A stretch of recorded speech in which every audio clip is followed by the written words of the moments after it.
Kumusta kaibigan? Ang kwento nating itatampok ngayon ay ang movie na I Spit on Your Grave.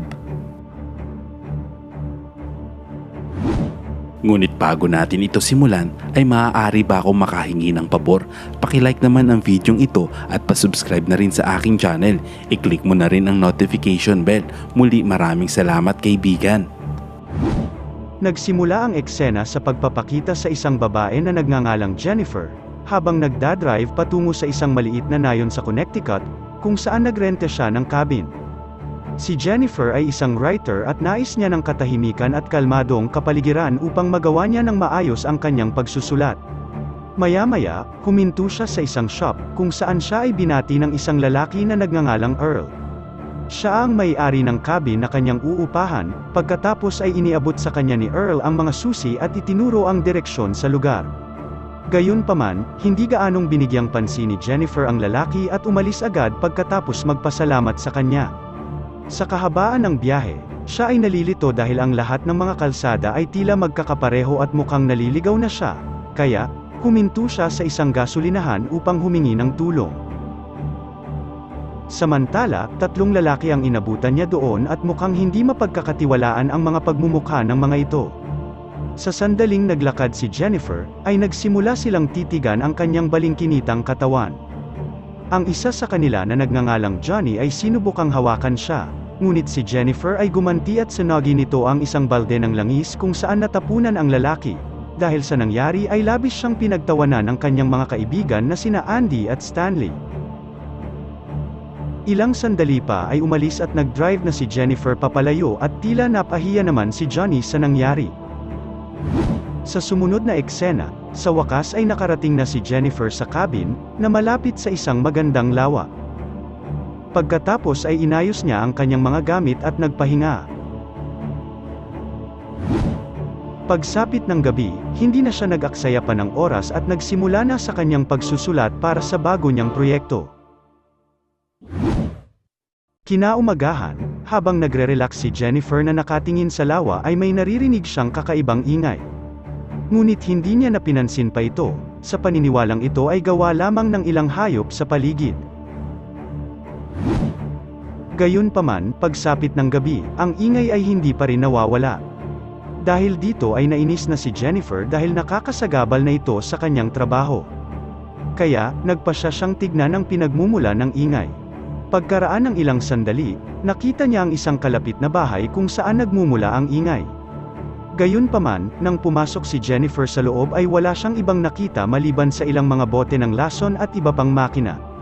Kasunod nito, bumalik siya sa kanyang cabin at nagpatuloy sa kanyang trabaho. Ngunit habang iniangat niya ang kanyang laptop, hindi sinasadyang tumalsik ang kanyang inumin. Dahil marumi na ang kanyang damit kaya tinanggal niya ito at nilabhan ito sa kusina. Sa di inaasahang pagkakataon habang ginagawa niya ito, mayroong isang hindi kilalang tao ang nagbi-video sa kanya. Kinaumagahan, tumakbo si Jennifer sa gubat upang magpapawis. Kasabay nito, napadaan siya sa isang abandonadong bahay at naisip niyang tignan ito. Gayunpaman, nang puntahan niya ito ay bigla siyang kinilabatutan at natakot kaya mabilis siyang tumakas. Maya-maya, nakabalik na siya sa kanyang bahay at nagpa siya na maligo, ngunit nang buksan niya ang gripo ay marumi ang tubig at tila barado ang mga tubo nito. Kaya, tumawag siya ng tubero upang ayusin ang mga ito. Sa sumunod na eksena, dumating ang isang lalaking nagngangalang Matthew upang ayusin ang problema. At mapapansin naman na tila siya ay may karamdaman sa pag-iisip, na nagpapahirap sa kanya para makapagsalita. Maya-maya pa ay nagsimula ng lumabas ang tubig sa gripo. Labis na natuwa si Jennifer sa nangyari at lumapit siya kay Matthew at binigyan siya ng malutong na halik. Hindi naman inaasahan ni Matthew ang ginawa ng babae kaya nagmadali siyang tumakbo at hindi na kinuha pa ang bayad sa kanyang trabaho. Pagkatapos ay lumipat ang eksena sa tatlong magkakaibigan na ipinakita kanina, habang nagre-relax at nagiinom ang mga ito sa tabi ng lawa. Sa mga sandaling iyon biglang dumating si Matthew na tumatakbo patungo sa kanila at sinabi nito kung paano siya hinalikan ni Jennifer. Samantala, si Stanley naman ay ipinakita ang video footage kung saan makikita si Jennifer na naka-underwear lang. Lumalabas na si Stanley pala ang taong nagbi-video kay Jennifer noong isang gabi. Dahil sa nakita ay iniisip nila na si Jennifer ay isang city girl na madaling makuha kung kaya gumawa sila ng masamang plano upang matikman nila ang dalaga. Kalaunan ng gabing iyon, makikita si Jennifer na sumindi ng damo upang ma-relax, ngunit habang natutulog na ito ay nagising siya sa kakaibang ingay sa labas ng bahay. Kahit natatakot, nagpasya siyang tignan ito at nakita ang isang patay na ibon sa labas. Nang bumalik siya sa kanyang silid, nakita niyang bukas ang kanyang laptop, at ang wallpaper nito ay ang 3 kamote. Napagtanto niya na ang kanyang bahay ay pinasok ng ibang tao. Kaya si Jennifer ay sumigaw para humingi ng tulong, ilang sandali pa ay makikitang pinaligiran siya nina Johnny, Andy, at Stanley. Pagkatapos, si Matthew ay kinaladkad din sa loob upang maisama sa kanilang gagawin. Ang totoo ay ayaw ni Matthew ngunit wala siyang magawa. Pinahirapan ng magkakaibigan si Jennifer at ipinagawa ang mga bagay na hindi niya gusto.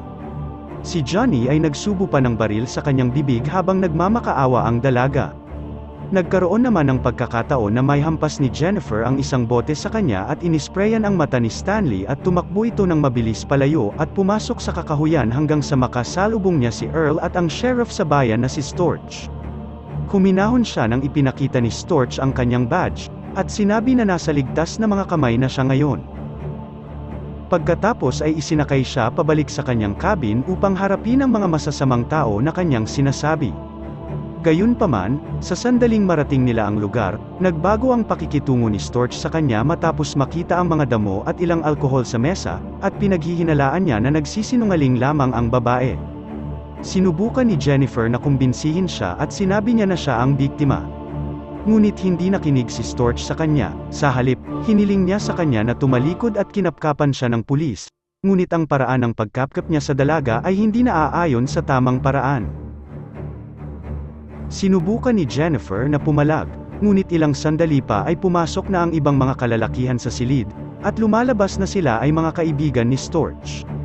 Ang mga kalalakihan ay pilit siyang hinuberan at si Matthew ay pinilit nilang galawin ang babae.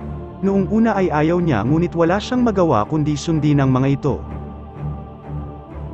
Si Jennifer, na labis na nanghihina ay dahan-dahang naglakad palabas ng silid ngunit sinusundan siya ng mga kalalakihan. Hinawakan siya ni Andy sa buhok at pinabagsak siya sa lupa. Gayunpaman, bumangon siya at lumakad ng mas mabilis sa kakahuyan, umaasa na makahanap siya ng isang tao na makakatulong sa kanya. Samantala, ang mga masasamang tao ay patuloy na sumusunod sa kanya. Kalaunan ay nakarating siya sa isang tulay at tatapusin na sana siya ni Storch. Ngunit bago pa man iyon magawa ni Storch, si Jennifer ay tumalon na sa ilog na tila nais nang tapusin ang kanyang paghihirap. Nagulat ang mga lalaki at hinanap nila ito sa paligid, ngunit wala silang nakitang bakas o katawan ng babae. Kaya nagpasya na silang alisin ang lahat ng ebidensya at sinunog nila ang kanyang mga gamit sa cabin at inutusan din si Stanley na sirain ang footage ng video. Kasunod nito, bumalik si Storch sa kanyang pamilya na parang walang nangyari, sa kabila ng pagkakaroon niya ng anak na babae, ay hindi niya alintana ang sumira ng buhay ng ibang batang babae. Kinabukasan, nagpunta siya sa shop ni Earl at ibinalik sa kanya ang susi ng cabin. Siya ay nagsinungaling at sinabing si Jennifer ay umalis ng walang abiso. Lumipat ang eksena matapos ang ilang linggong nakalipas, makikita na namumuhay ng normal ang mga kalalakihan habang umiinom pa ng beer ang mga kamote na tila walang naganap na krimen. Ang bukod tanging mukhang apektado lamang ay si Matthew, dahil pinapalipas niya ang kanyang oras ng mag-isa at nagsisisi sa kanyang mga nagawa. Isang araw, habang si Johnny ay nagre-relax sa labas ng kanyang bahay, si Stanley ay tumakbo patungo sa kanya at mayroong dalang masamang balita. Sinabi niya na may nagnakaw sa kanyang camera, at naroon pa ang video nila dahil hindi niya pa ito na-delete. Nagbunsod ito ng matinding galit kay Johnny at agad niyang inatake ang kanyang kaibigan dahil sa paglalagay nito sa kanilang buhay sa peligro. Nang gabing iyon, habang nag-iisa si Johnny sa bahay, isang ingay ang gumulat sa kanya at nang lumabas siya upang tignan ito, nakakita siya ng isang patay na ibon. Inakala niya na pinagtitripan lamang siya kaya sinipa niya ang ibon at natulog na lang. Gayunpaman, nagpatuloy ang ingay at tinignan niya ito ulit. Sa pagkabigla ni Johnny, ang patay na ibon ay nakita niyang muling sa harap ng kanyang bahay. Iniisip niya na may gumagawa ng kalokohan sa kanya, kaya sa galit nito ay pumasok siya sa loob at kinuha ang kanyang baril, ngunit nang lumabas siya, nakita niya ang tsinelas ni Jennifer sa kanyang veranda, natakot ito, at galit na galit siyang umikot sa paligid, ngunit wala siyang nakitang tao. Sa kabilang banda, nang bumalik si Storch sa kanyang bahay, mula sa trabaho, ang kanyang asawa ay binigyan siya ng isang package, at sinabing isang hindi kilalang tao ang naghatid nito. Buong akala ng sheriff na nakatanggap na siya ng isang maagang regalo sa Pasko, ngunit sa kanyang pagkagulat, ito ay isa sa mga tape recorder ni Stanley na nawawala. Labis itong nagalit at agad na umalis upang puntahan ang tatlo. Pagdating ay agad niyang sinunggaban si Stanley at kinompronta ang mga ito. Gayunpaman, ipinagtanggol ni Johnny ang kanyang kaibigan at inilabas ang tsinelas na nakita niya sa kanyang bahay. Sinabi niya na baka ibang tao ang nais manggulo sa kanila. Napagtanto nila na nasa panganib sila, kaya nagpa siya si Storch na patahimikin ang lahat ng mga maaring nakakaalam sa nangyari. Ang unang biktima ay si Earl, dahil nakita niya si Storch na nag-escort kay Jennifer sa cabin. Pagkatapos, nagpa siya ang sheriff na tapusin na rin si Matthew, dahil baka ito ay kumanta sa mga ginawa nila. Ang eksena ay lumipat kay Matthew, na nasa labas ng cabin, habang iniisip pa rin ang nakaraan, hindi pa rin siya makapag-move on sa pangyayaring yun. Pagkatapos ay nakarinig siya ng isang kakaibang tinig, habang hinahanap niya ito sa bawat silid, hindi sinasadyang bumagsak siya sa hagdan.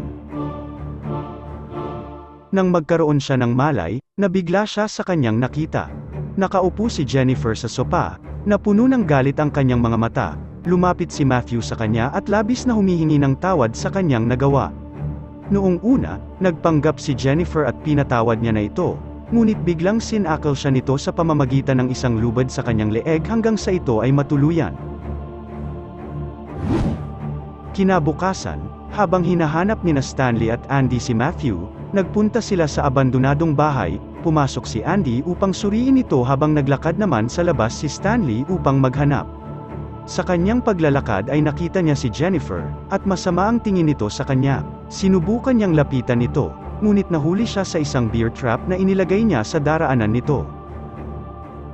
Sumigaw ito sa sakit at tinawag niya si Andy para humingi ng tulong. Nang marinig ito, nagmadali si Andy na lumabas ng bahay, ngunit mabilis siyang pinalo ni Jennifer ng baseball bat, gayon din ang ginawa niya kay Andy.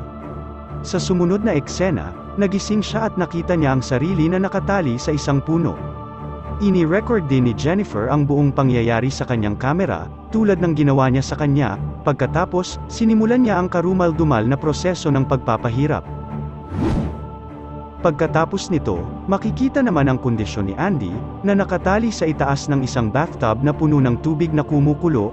Nakatungtong lamang siya sa ilang mga tabla na kahoy. Isa-isang tinatanggal ni Jennifer ang mga kahoy, kaya ngayon ay wala na siyang pagpipilihan, kundi suportahan ang kanyang sarili. Pagkaraan ng ilang segundo, ang kanyang katawan kalaunan ay bumigay, at namatay siya sa isang kakilakilabot na kamatayan sa kumukulong tubig. Kinabukasan, pumunta si Jennifer sa istasyon ng gas habang nakasuot ng pekpek short. Tulad ng inaasahan, madaling naakit si Johnny dito, kaya paglapit nito sa kanya, ay agad siyang pinalo sa mukha ni Jennifer. Pagkatapos ay dinala niya ang lalaki sa abandonadong bahay, at itinali siya ng walang saplot sa katawan. Pagkatapos, nagsimula na siyang pahirapan nito, isa-isa niyang hinila ang kanyang mga ngipin, habang pinapaalala nito ang mga ginawang kahalayan nito sa kanya. Ipinasok din niya ang kanyang baril sa kanyang lalamunan, tulad ng ginawa niya sa kanya. Gayunpaman, sa halip na magmakaawa ay tumetawa pa si Johnny, parang wala siyang pagsisisi sa kanyang mga nagawa. Nang makita ito, labis na nagalit si Jennifer kaya siya ay kumuha ng isang gunting at pinutol ang kanyang pagkalalaki. Pagkatapos ay pinakain niya ito sa kanya. Sumigaw naman si Johnny sa sakit at kalaunan, dahil sa matinding pagkawala ng dugo nito, si Johnny ay natuluyan. Kinabukasan, habang nagmamaneho si Storch, nakatanggap siya ng isang tawag mula sa kanyang asawa. Binanggit niya na ang guro ng kanilang anak na babae ay narito at nais niyang makipag-usap sa kanya. Nang malaman ni Storch na siya ay walang iba kundi si Jennifer, agad niyang inikat ang kanyang sasakyan at nagmadaling bumalik sa bahay, dahil natatakot siya para sa kaligtasan ng kanyang pamilya. Ngunit sa pagdating niya, nalaman niya na dinala na ng guro ang kanilang anak na babae papunta sa park. Nagmadali siyang pumunta sa lokasyon at nagsimulang tumingin sa paligid, ngunit wala itong nakita kahit saan. Agad siyang tumakbo papunta sa kotse at pagpasok niya sa kanyang sasakyan ay bigla siyang pinalo mula sa likuran. Nang magising si Storch, siya ay nakapatong sa isang lamesa habang may isang rifle na nakapasok sa loob ng kanyang Wet Fox. Itinulak pa ito ni Jennifer, upang magdulot ng labis na sakit. Pagkatapos ay naglakad siya sa silid at tinanggal ang kumot na nagkukubli kay Matthew habang nakaupo sa isang upuan at walang malay. Buhay pa pala si Budoy. Itinali naman ni Jennifer ang isang string sa paligid ng kanyang kamay, at ang kabilang dulo ay nakakabit sa gatilyo ng baril. Ipinaliwanag niya na kung si Matthew ay gagalaw, silang dalawa ay matutuluyan. Pagkatapos ay naglakad siya palabas ng silid, iniwan sila sa kanilang sariling kapalaran. Di nagtagal, nagising si Matthew, at nang makita niya ang sheriff ay agad siyang nagpanik at itinaas ang kanyang kamay at nagresulta ito sa kanilang katapusan. Ang pelikula ay nagtatapos sa pagpapakita kay Jennifer habang nakangiti, at sa wakas ay nakumpleto na niya ang kanyang paghihiganti. Kung nais mo pa ng ganitong klase ng content ay i-comment mo lamang sa baba ang salitang Agnes Project. Sana'y nagustuhan mo kaibigan ang kwentong ating itinampok. Kung magkagayon, ay baka naman pwedeng pakilike ang videong ito at pasubscribe na rin sa aking channel. Kung hindi mo naman ito nagustuhan, ay pwede mong pindutin ang dislike button ng 2 beses para makasigurado ka.